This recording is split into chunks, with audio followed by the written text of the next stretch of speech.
Las lágrimas de rabia corrían por mi rostro, mientras sostenía el testamento con las manos temblorosas de emoción.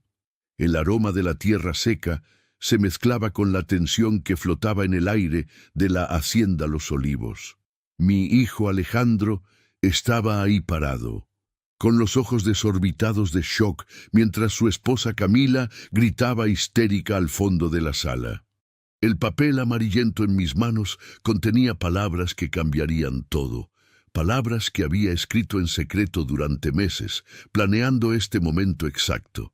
«Papá, ¿qué hiciste?». La voz de Alejandro salió ronca, cargada de una mezcla de desesperación e incredulidad. Sonreí, aún sintiendo las lágrimas de indignación corriendo por mi rostro. 72 años de vida me enseñaron que la venganza es un plato que se sirve frío, pero que cuando finalmente llega a la mesa, su sabor es más dulce que cualquier miel del desierto de Sonora. «Dijiste que no heredaría nada, mijo», murmuré, mi voz áspera como la arena que el viento traía de las dunas distantes. «Pero olvidaste que quien hereda también puede desheredar». El silencio que siguió fue roto solo por el zumbido de las moscas que siempre danzaban alrededor de las vigas de madera del techo de la sala principal. Camila dejó de gritar y se acercó despacio, sus tacones resonando en el piso de cerámica fría. Antes de continuar, suscríbanse al canal y díganos en los comentarios desde dónde nos están escuchando.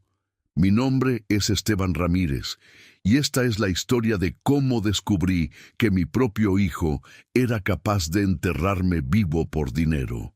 El sol de julio en Hermosillo estaba particularmente implacable esa mañana de lunes cuando escuché las voces viniendo de la cocina de la hacienda. Eran casi las 6 de la mañana y acababa de volver de revisar el ganado en el Pasto Norte.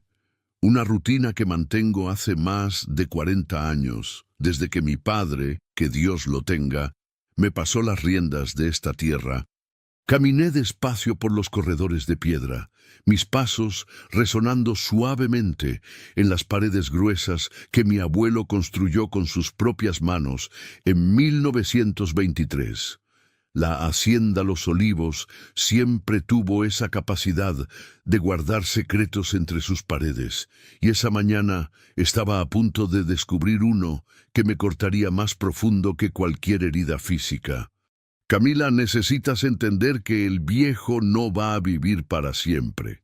Escuché la voz de Alejandro, mi primogénito, saliendo de la cocina como una puñalada directa al corazón. Me detuve en el corredor, apoyándome en la pared fría. El olor a café recién hecho y tortillas calientes contrastaba con la frialdad de las palabras que estaba escuchando.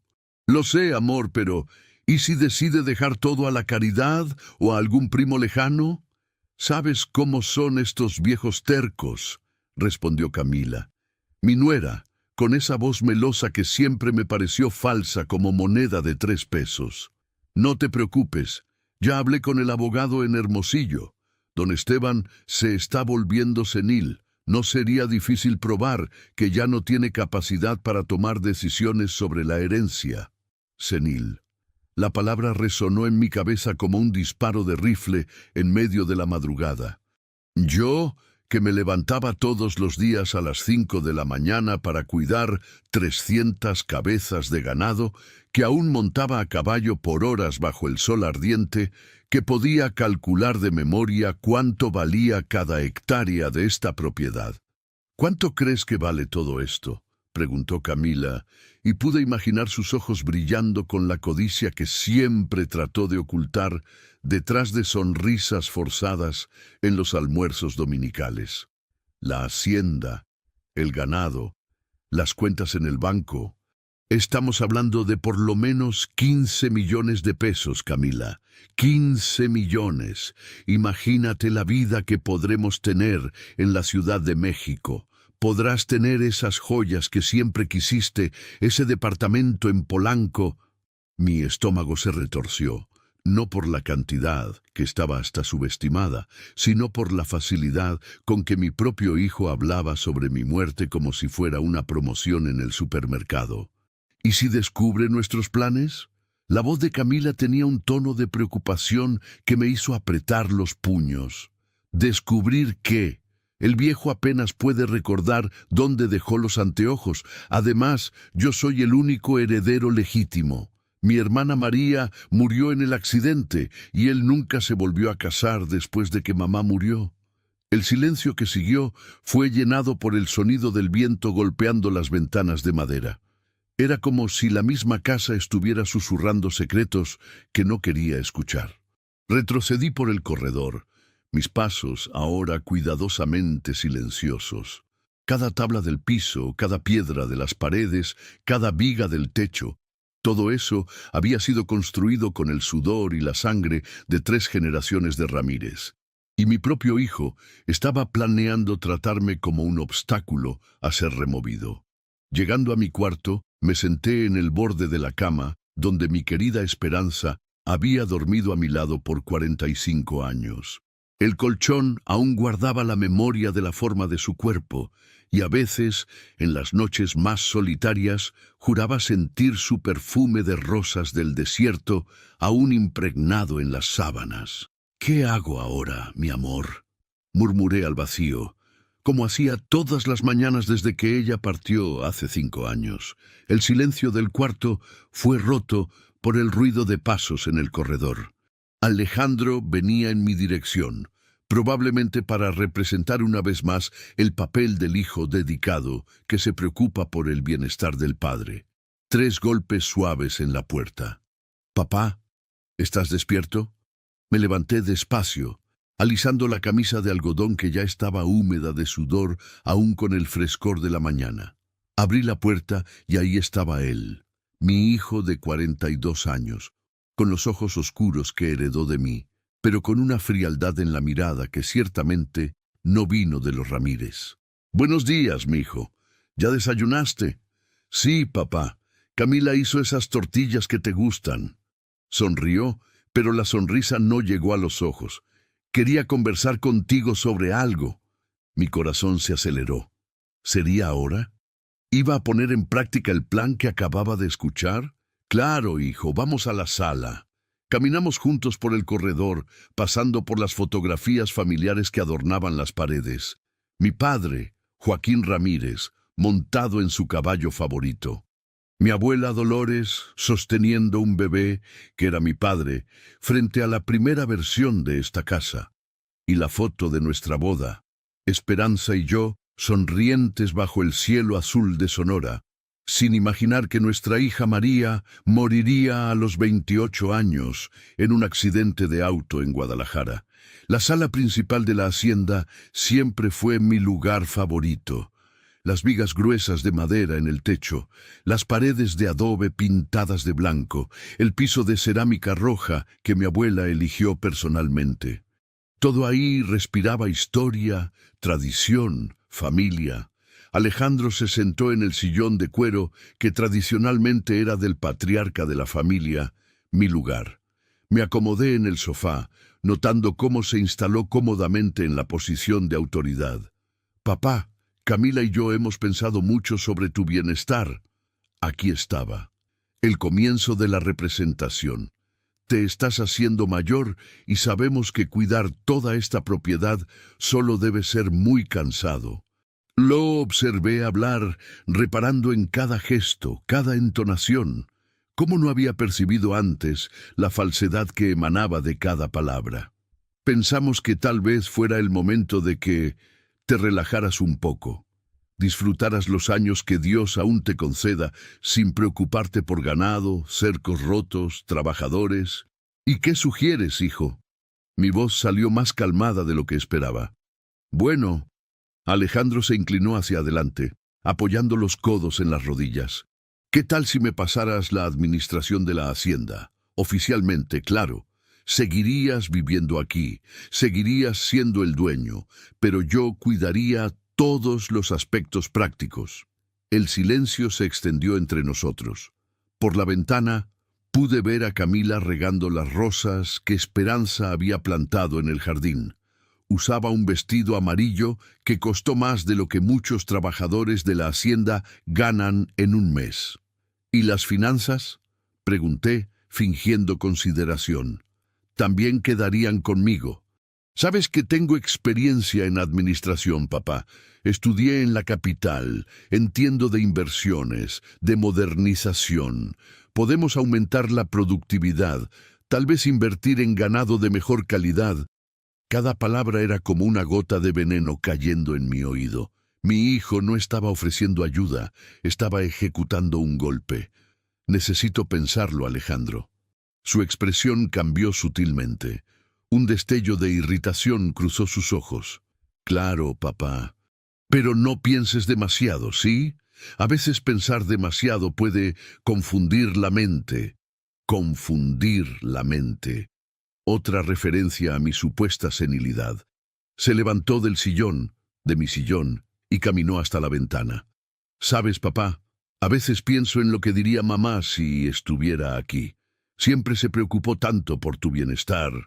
Mencionar a Esperanza fue la gota que derramó el vaso. Mi esposa, que murió cuidando esta casa, esta familia, esta tradición que Alejandro estaba tratando de robarme.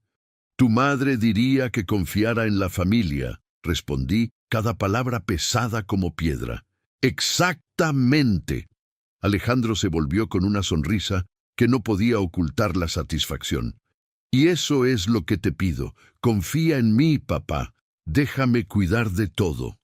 Después de que salió de la sala, me quedé ahí sentado por casi una hora, observando las partículas de polvo danzar en los rayos de sol que entraban por las ventanas. El silencio de la casa parecía más pesado, como si las mismas paredes estuvieran procesando la traición que acababa de presenciar. Fue entonces que tomé una decisión que cambiaría todo. A la mañana siguiente, desperté con el sonido de Alejandro hablando por teléfono en el patio, y cada palabra confirmó que mi hijo había cruzado una línea sin retorno. Sí, doctor Mendoza, entiendo perfectamente. Su voz resonaba por las piedras del patio central, llegando hasta mi ventana con la claridad de una campana de iglesia. Necesito que prepare todos los documentos necesarios para una transferencia de poder por incapacidad mental. Eran las 5:30 de la mañana. Alejandro estaba despierto desde temprano para tratar asuntos que involucraban mi sanidad mental. La ironía era amarga como el café que tomaba todas las mañanas desde los 15 años. Me vestí en silencio y salí del cuarto por las puertas que daban al jardín trasero. Quería escuchar toda esa conversación sin ser detectado. Quería entender hasta dónde llegaba la traición de mi propia sangre. Me escondí detrás de las bugambilias que Esperanza había plantado 20 años atrás. Ahora una cortina morada y exuberante que había crecido más allá de nuestras expectativas, como tantas cosas en la vida. No, no es nada obvio todavía, continuó Alejandro, caminando nerviosamente por el patio de piedras. Pero tiene episodios. Olvida dónde deja las cosas, repite las mismas historias, a veces se confunde con las fechas. Mentiras, cada palabra una mentira calculada, fría, destinada a enterrarme legalmente antes incluso de mi muerte física. ¿Cuánto tiempo tomaría el proceso? Entiendo. ¿Y cuánto costaría? 50,000 pesos no es problema, doctor. Lo importante es hacer todo dentro de la ley. 50,000 pesos. Mi hijo estaba dispuesto a pagar 50,000 pesos para declararme incapaz. Dinero que, irónicamente, venía de las cuentas de la misma hacienda que estaba tratando de robarme. Camila puede servir como testigo. Ella vive con nosotros y ve su comportamiento diariamente. Perfecto. ¿Cuándo podemos encontrarnos? Camila como testigo. Mi nuera, a quien recibí en casa como hija, a quien ayudé cuando ella y Alejandro pasaron por dificultades financieras en los primeros años de matrimonio. La misma Camila que ahora iba a jurar ante un juez que estaba perdiendo la razón. La llamada terminó y vi a Alejandro guardar el celular en el bolsillo de la camisa. Se quedó parado por un momento, mirando las montañas distantes que rodean Hermosillo, probablemente calculando cuánto tiempo faltaba para que sus planes se concretaran. Esperé hasta que entrara a la casa antes de salir de mi escondite. Mi cabeza estaba hirviendo, pero mis manos estaban sorprendentemente firmes. La ira, descubrí en ese momento, puede ser una fuente de gran claridad mental. Caminé hasta el establo, donde mi caballo Relámpago me esperaba para la ronda matinal. Era un alazán de 15 años, con una mancha blanca en la frente que parecía un rayo. De ahí el nombre. Lo compré de un criador en Mazatlán cuando aún era potro, y desde entonces cabalgábamos juntos por las tierras de la hacienda todas las mañanas. «Buenos días, amigo», susurré, acariciando su cuello mientras se acercaba. «Hoy tú y yo vamos a hacer una visita especial». Ensillé a Relámpago con los movimientos automáticos de décadas de práctica. El cuero de la montura estaba suave y moldeado a la forma de mi cuerpo, y el olor familiar del caballo, mezclado con el aroma de la paja fresca del establo, me tranquilizó. Monté y salimos de la hacienda por el sendero que llevaba al pueblo. Era una cabalgata de 40 minutos hasta el centro de Hermosillo, pero conocía cada piedra, cada curva, cada árbol del camino. ¿Cuántas veces había hecho este mismo viaje con mi padre cuando era niño? ¿Cuántas veces con Alejandro, cuando él aún era pequeño y me acompañaba en las visitas a la ciudad? El sol comenzaba a calentar cuando llegué a la oficina de don Ricardo Vázquez, mi abogado y amigo por más de 20 años. Había cuidado todos los aspectos legales de la hacienda desde la muerte de mi padre y confiaba en él como confiaría en un hermano. «Esteban», don Ricardo se levantó de la silla detrás del escritorio cuando entré a su oficina. «¡Qué sorpresa! No te esperaba hoy». «Ricardo, necesito conversar contigo sobre algo muy importante y necesito absoluta discreción». Su expresión cambió inmediatamente. Conocía a mi familia por generaciones y sabía que no era hombre de dramatizar situaciones. «Claro, claro, siéntate. ¿Puedo ofrecerte un café? ¿Agua?» «No, gracias». Me senté en la silla de cuero frente a su escritorio, observando las estanterías repletas de códigos legales y procesos que representaban décadas de trabajo. «Ricardo, ¿conoces a mi hijo Alejandro?» «Claro, buen muchacho, estudió administración en la capital, ¿no? Pues bien, ese buen muchacho está planeando declararme mentalmente incapaz para asumir el control de la herencia antes incluso de mi muerte». Don Ricardo casi derrama la taza de café que estaba llevando a su boca. «¿Cómo? Esteban, ¿estás seguro de eso?» Le conté todo, la conversación que había escuchado en la cocina, la llamada telefónica de la mañana, los detalles del plan que mi propio hijo estaba tramando contra mí. Dios mío. Don Ricardo se recostó en la silla, procesando la información. «¿Y estás seguro de que escuchaste correctamente? No hay posibilidad de malentendido. Ricardo, me conoces hace 20 años. ¿Te parezco un hombre que está perdiendo la razón?» Me examinó cuidadosamente, mis ojos claros, mi postura erguida, la firmeza de mi voz. «Absolutamente no. Estás tan lúcido como siempre lo estuviste. Pero Esteban, ¿qué pretendes hacer?» Saqué del bolsillo de la camisa el papel donde había garabateado las líneas generales de mi plan la noche anterior.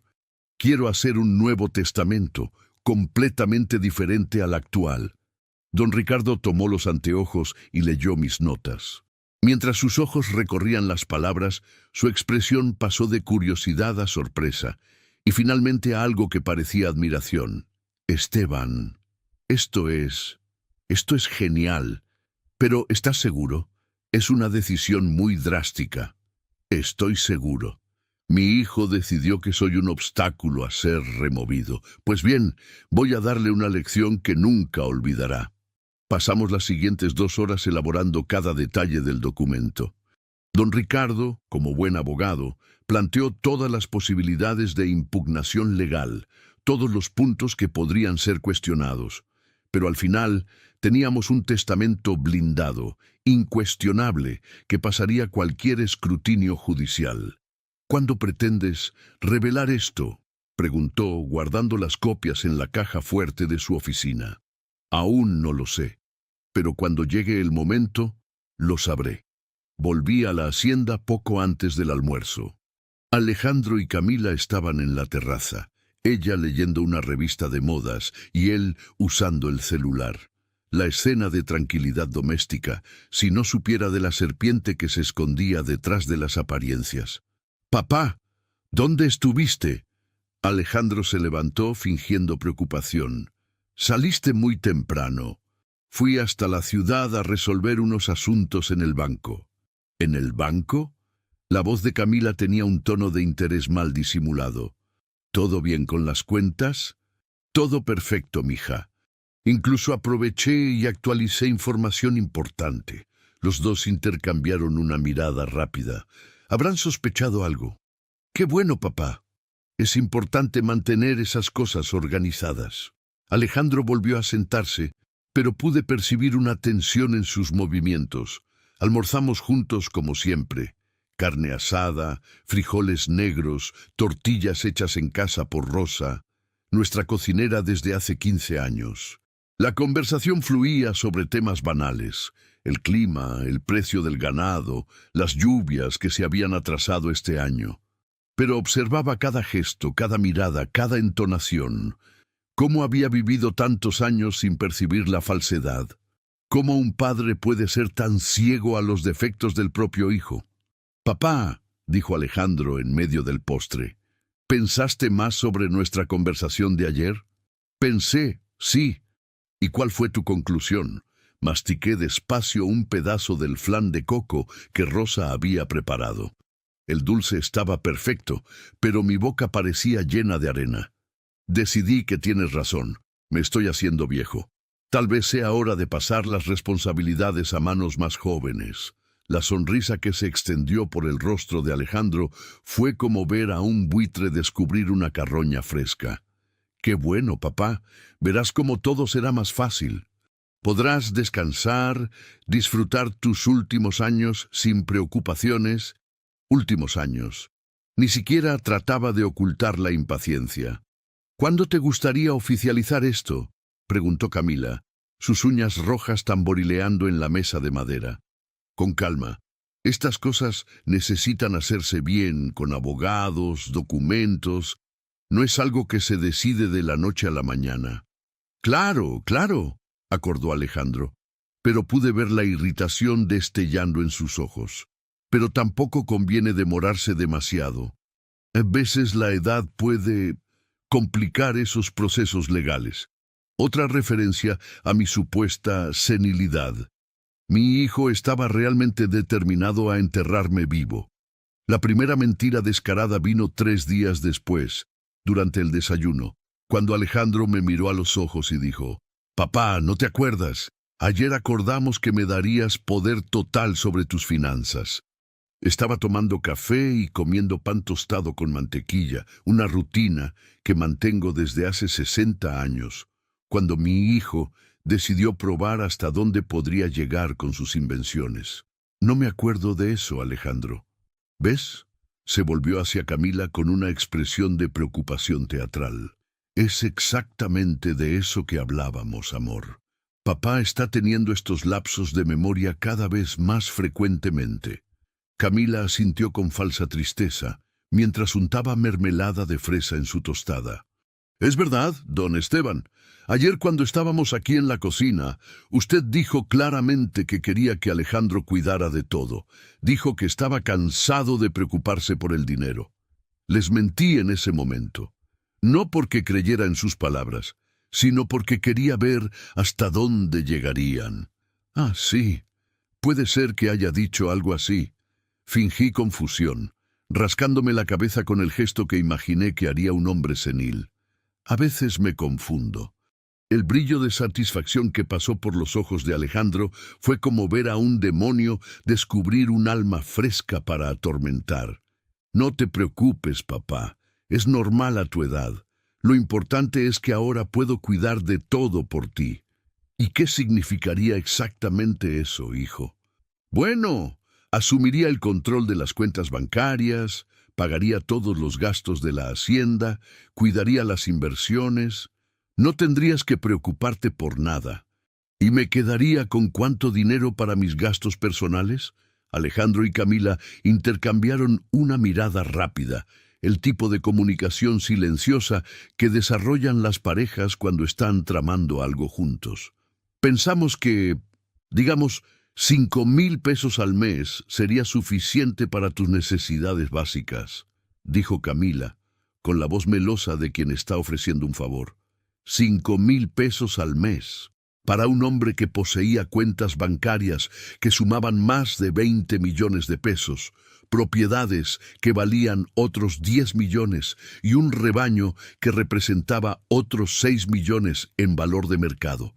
Parece razonable, murmuré, interpretando el papel del viejo confundido que querían que fuera.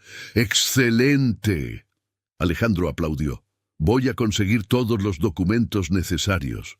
Tal vez para el final de la semana podamos oficializar todo. Final de la semana. Tenían prisa. Después del desayuno, fingí ir a descansar en mi cuarto, pero en realidad salí por la parte trasera de la casa y caminé hasta el pequeño cementerio familiar, ubicado en una colina a 500 metros de la hacienda. Era un lugar cercado por cipreses, donde descansaban mi abuelo Teodoro, mi padre Joaquín, mi madre Esperanza, la primera, y mi querida esposa, la segunda Esperanza. Me senté al lado de la tumba de mi mujer, donde una lápida simple de mármol blanco decía solamente Esperanza Ramírez de Ramírez, amada esposa y madre, 1952-2020. Mi amor, susurré, pasando la mano sobre las letras grabadas en la piedra. Necesito tu sabiduría. Nuestro hijo se perdió completamente y ya no sé cómo salvarlo. El viento caliente del desierto meció los cipreses, creando sombras danzantes sobre las tumbas. Era como si ella estuviera tratando de hablarme a través del lenguaje que solo yo podía entender. Siempre dijiste que Alejandro se parecía mucho a tu hermano Raúl. ¿Te acuerdas de él? Ese que trató de robar la herencia de su propio padre en Guadalajara. Decías que la codicia corre en algunas familias como una enfermedad hereditaria. Me quedé ahí sentado por casi 2 horas, observando las nubes moverse por el cielo infinito de Sonora. Cuando me levanté para volver a la casa, mi decisión estaba tomada. En la hacienda encontré a Alejandro en el despacho. En mi despacho, revisando papeles sobre el escritorio. ¿Qué haces, hijo? Se sobresaltó, claramente no esperando que apareciera. Ah, papá, estaba organizando algunos documentos para ti. Vi que tienes muchas cuentas atrasadas aquí. Mentira. Todas mis cuentas estaban rigurosamente al día, como siempre habían estado en los últimos 50 años. ¿Qué cuentas atrasadas? Bueno, esta de la empresa de pienso, esta de la cooperativa agrícola. Agitó algunos papeles en el aire. Son muchos números, papá. Debe ser confuso para ti seguir todo esto. Me acerqué al escritorio y miré los papeles que tenía en la mano. Eran facturas ya pagadas, con los sellos de cancelación bien visibles. Alejandro me estaba mintiendo descaradamente en la cara. Tienes razón, hijo. Se está volviendo confuso. Su expresión se relajó inmediatamente. ¿Ves? Por eso es mejor dejar estas cosas para mí. Entiendo de administración, tengo experiencia. Esa tarde, mientras Alejandro y Camila fueron a la ciudad a comprar víveres, aproveché para hacer una llamada que venía planeando desde hace días. ¿Aló, don Ricardo? Es Esteban. Necesito que hagas algo por mí. Sí, es sobre el testamento. No, aún no es el momento de revelarlo. Pero quiero que pongas una copia en una caja fuerte del banco, con instrucciones específicas sobre cuándo abrirla. Exacto. Si algo me pasa o si alguien trata de declararme incapaz, el documento debe ser inmediatamente revelado. Era mi póliza de seguro. Si Alejandro aceleraba demasiado su plan de hacerme legalmente incapaz, el Nuevo Testamento sería automáticamente revelado, destruyendo cualquier esperanza que tuviera de heredar algo. El jueves siguiente, Camila cometió el error que selló su destino. Me preguntó, sonriendo, ¿cuándo pretendía morirme? No fueron esas las palabras exactas, por supuesto, pero el significado era inequívoco. Estábamos almorzando en la terraza, aprovechando la brisa ligeramente más fresca que soplaba de las montañas. Rosa había preparado pozole con carne de cerdo, una receta que aprendió de mi madre décadas atrás. El aroma del maíz y los chiles flotaba en el aire, mezclándose con el perfume de las bugambilias. «Don Esteban», dijo Camila, revolviendo el pozole con una cuchara de plata que fue regalo de bodas de mis padres, ¿ya ha pensado en cómo le gustaría que fueran, bueno, sus últimos días? Alejandro casi se atraganta con la comida. Claramente, esta no era una conversación que él hubiera autorizado. ¿Cómo así, mija? Bueno, es que un hombre de su edad es natural pensar en estas cosas. Si le gustaría quedarse en casa, si preferiría un hospital, si hay algo específico que desearía. Estaba sondeando. Querían saber si tenía planes de internarme en algún lugar, si pretendía vender la hacienda, si había cambios importantes planeados que pudieran interferir con sus esquemas. Nunca pensé mucho en eso, mentí. ¿Por qué? Es que Alejandro y yo estuvimos conversando y pensamos que sería bueno tener todo planeado para evitar complicaciones. Complicaciones. Qué palabra interesante para referirse a la inconveniencia de mi eventual muerte. ¿Qué tipo de complicaciones? Alejandro finalmente encontró la voz. Papá, lo que Camila quiere decir es que a veces, cuando alguien se enferma o, en fin, las familias terminan teniendo problemas legales, disputas sobre herencias, decisiones médicas. Sería mejor tener todo documentado anticipadamente. Entiendo. ¿Y ustedes tienen alguna sugerencia? Los dos se miraron. Era obvio que habían ensayado esta conversación. Bueno, continuó Alejandro, ya que estamos oficializando la transferencia de la administración de la hacienda hacia mí, tal vez fuera una buena oportunidad para actualizar otros documentos también. ¿Qué otros documentos? Testamento, poder médico, instrucciones sobre cuidados de salud, esas cosas. Mi testamento. Finalmente, habían llegado al punto central de todo el teatro. ¿Ustedes creen que mi testamento actual tiene algún problema? No, no. Camila gesticuló rápidamente. Es solo que fue hecho hace mucho tiempo. Las leyes cambiaron, los valores cambiaron. Sería bueno tener algo más actualizado. ¿Y a ustedes les gustaría participar en esa actualización? Solo para ayudar, dijo Alejandro. Para asegurarnos de que todo quede claro y bien organizado, para asegurarse de que todo quedara como ellos querían, obviamente. Voy a pensarlo, respondí, volviendo a comer mi pozole. En la oficina de don Ricardo, a la mañana siguiente, vi a mi hijo firmar documentos que le darían control total sobre mi vida, mientras yo firmaba papeles que garantizarían su destrucción financiera. La ironía era deliciosa. Llegamos a la oficina a las 9 de la mañana en punto. Alejandro se había levantado particularmente temprano, elegido su mejor ropa, un traje azul marino que compró en la Ciudad de México, y hasta se había afeitado 2 veces para asegurarse de que estuviera impecable. Camila usaba el vestido rojo de 8,000 pesos y los zapatos italianos que costaron otros 3,000. Estaba radiante, como una niña en la mañana de Navidad. Yo llegué usando mi ropa de siempre, camisa de algodón blanca, pantalones de lino beige, botas de cuero que tenía desde hace 15 años. Quería parecer lo que ellos esperaban, un hacendado simple, tal vez un poco ingenuo, ciertamente fácil de manipular. Don Ricardo había preparado todo como acordamos. Sobre su escritorio estaban 3 conjuntos de documentos. El primero, que transferiría efectivamente el control financiero a Alejandro.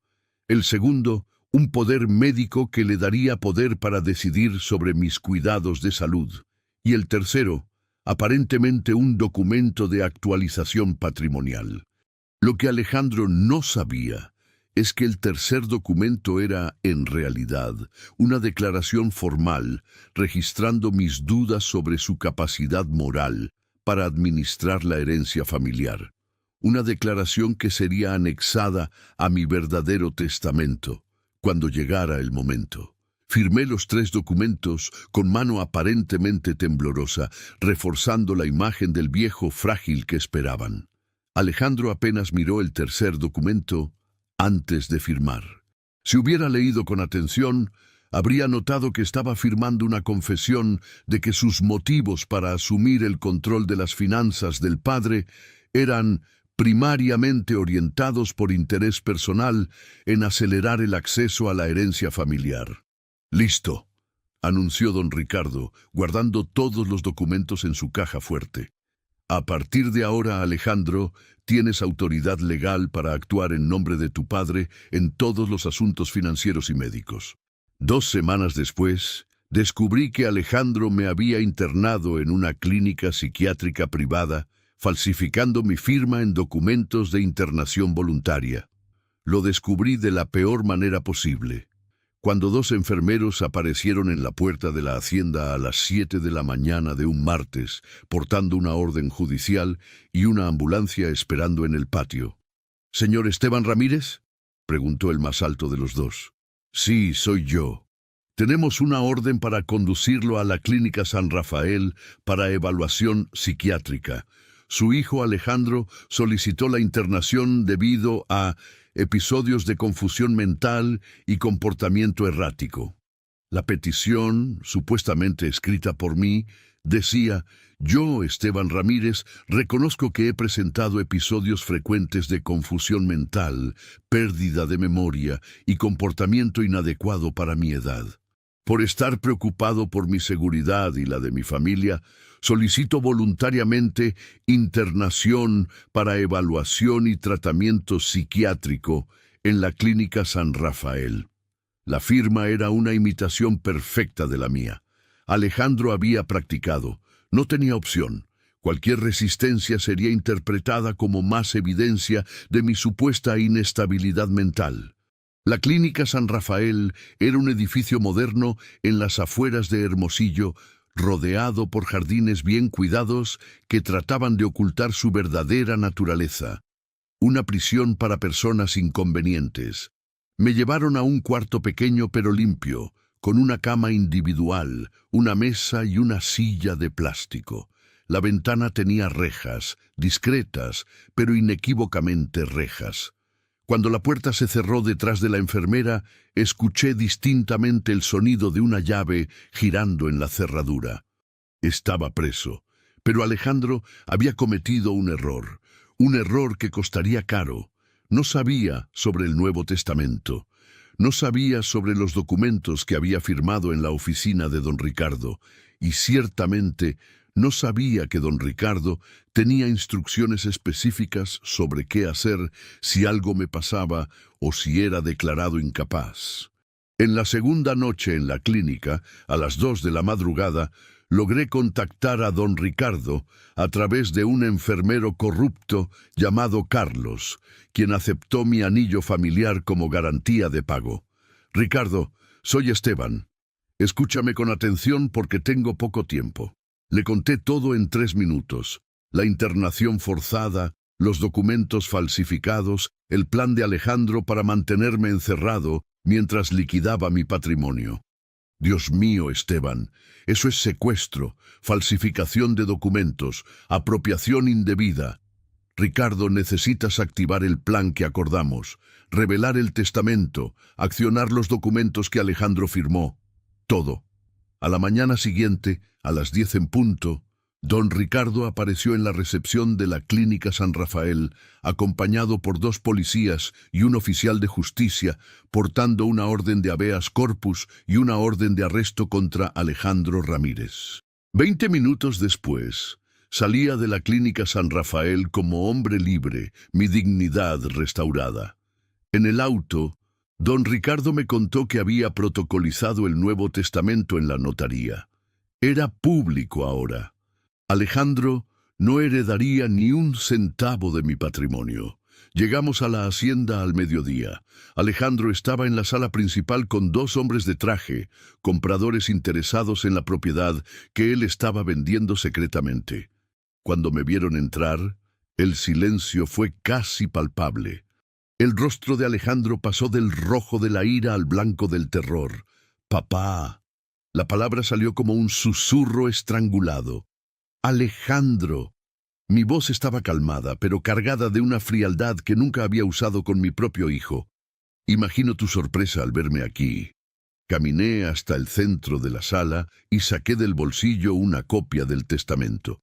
Según este testamento, que fue debidamente registrado y es jurídicamente incuestionable, ustedes no heredarán absolutamente nada de mi propiedad.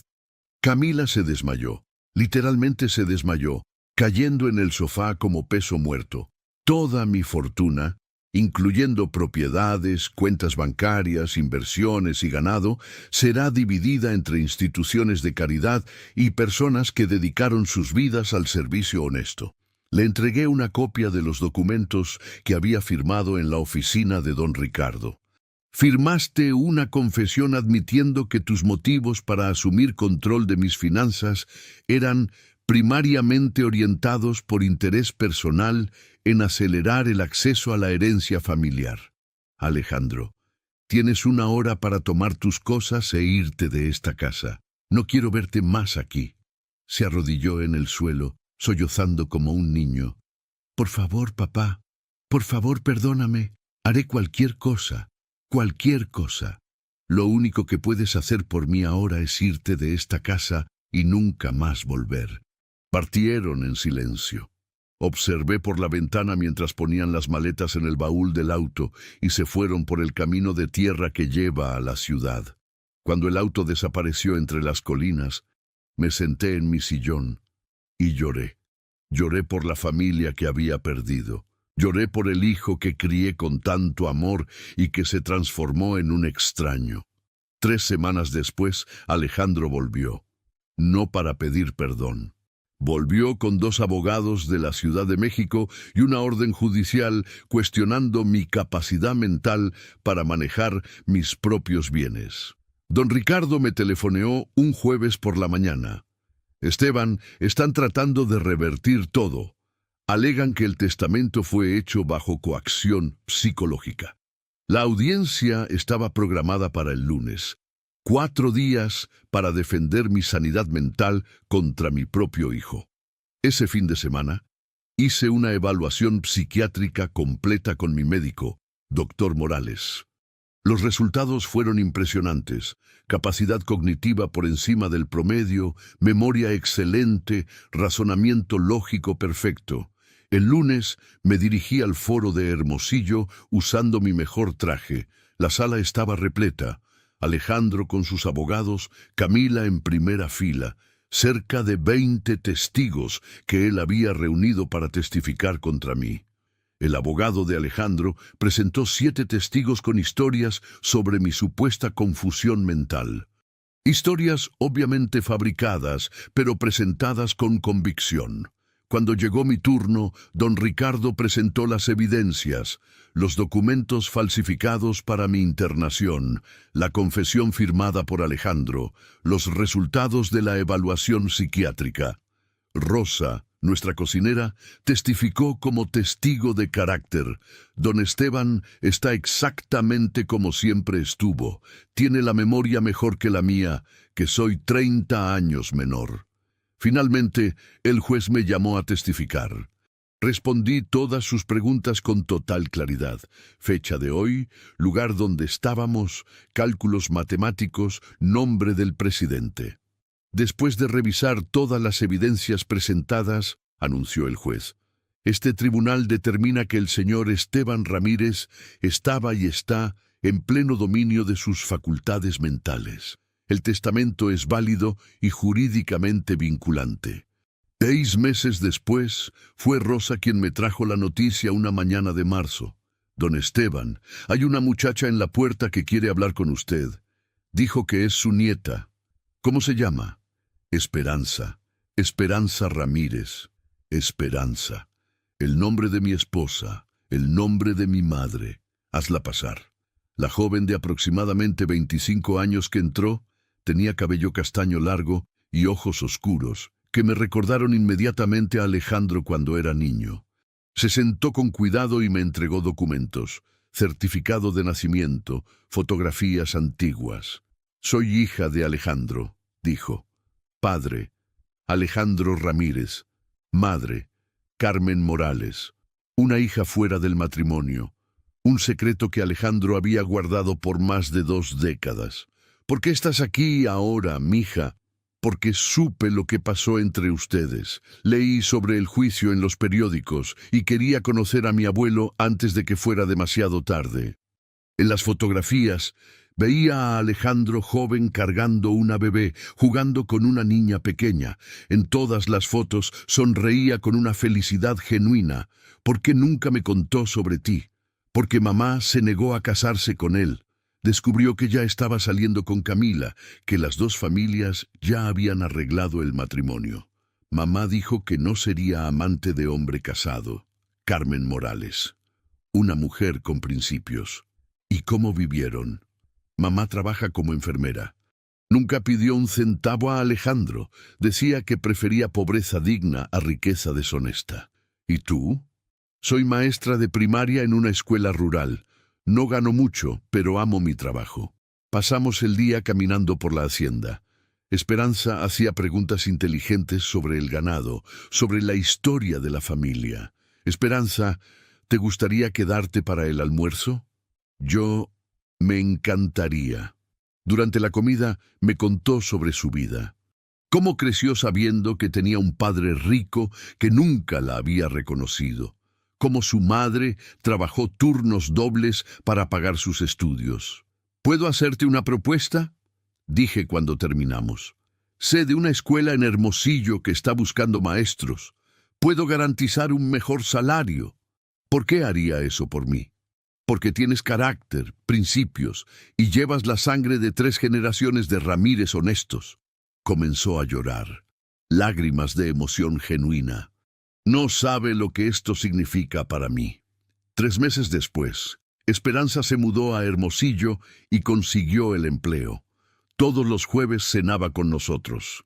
Fue ella quien sugirió transformar parte de la hacienda en un proyecto educativo. Abuelo, usted pasó la vida construyendo algo importante. Sería una pena que todo esto muriera con usted. ¿Y qué propones? Que usemos la hacienda para enseñar, para mostrar a los niños de dónde viene el alimento, cómo se preserva la tierra.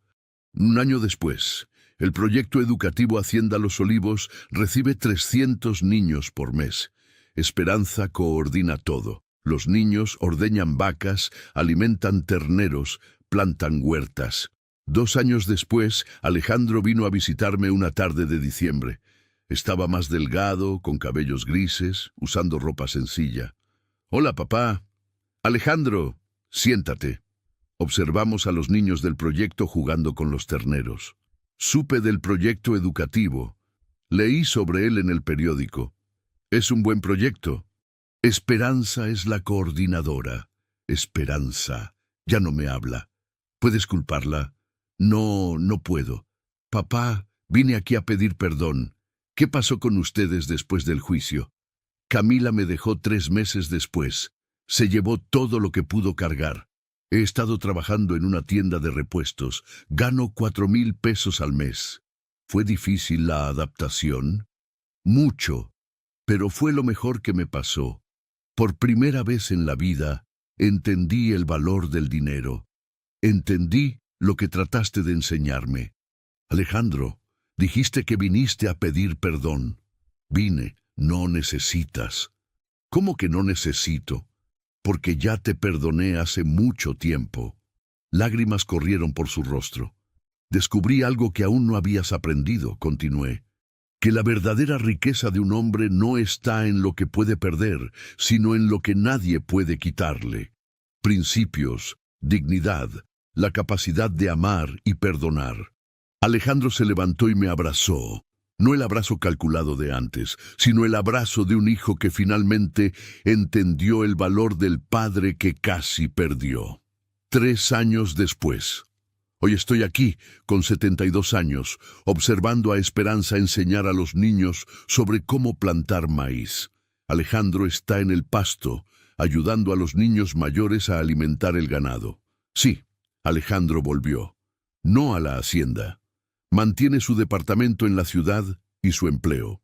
Pero viene aquí todos los fines de semana para ayudar con el proyecto educativo. El Nuevo Testamento sigue vigente. Cuando muera, toda mi fortuna será dividida entre instituciones de caridad y el proyecto educativo. Pero eso ya no importa. Lo que importa es que hoy, cuando un niño me pregunta cómo las vacas saben la hora de volver a casa, puedo mirar a mi hijo y mi nieta trabajando juntos y decir, es instinto, mija. Todos los animales saben, en el fondo del corazón, dónde está su hogar. Y por primera vez en años, siento que mi familia finalmente encontró el camino a casa. Hoy, a los 72 años, entiendo que la verdadera riqueza no estaba en los 25 millones de pesos que casi perdí, sino en la lección que la vida me obligó a enseñar y aprender. Cuando mi hijo trató de robarme, descubrí que a veces es necesario perder todo para encontrar lo que realmente importa. El testamento que cambió nuestras vidas no fue ese documento legal, fue la comprensión de que la familia se construye con carácter, no con herencia. Perdoné a Alejandro porque aprendí que guardar rencor envejece el corazón más rápido que los años. Y hoy veo a mi nieta Esperanza enseñando a los niños los valores que casi se perdieron para siempre. Si estás viviendo conflictos familiares por dinero o herencia, recuerda, los bienes materiales se pierden, se gastan, se dividen. Pero el respeto y el amor verdadero, cuando se reconquistan, duran para siempre. Mi historia prueba que nunca es tarde para perdonar, pero también nunca es demasiado temprano para defender tu dignidad. Suscríbete al canal, activa las notificaciones y cuéntame en los comentarios. ¿Podrías perdonar una traición familiar como la que viví? ¿Desde dónde nos estás escuchando? Tu historia también merece ser contada, porque cada familia guarda secretos que pueden destruir o fortalecer los lazos que nos unen.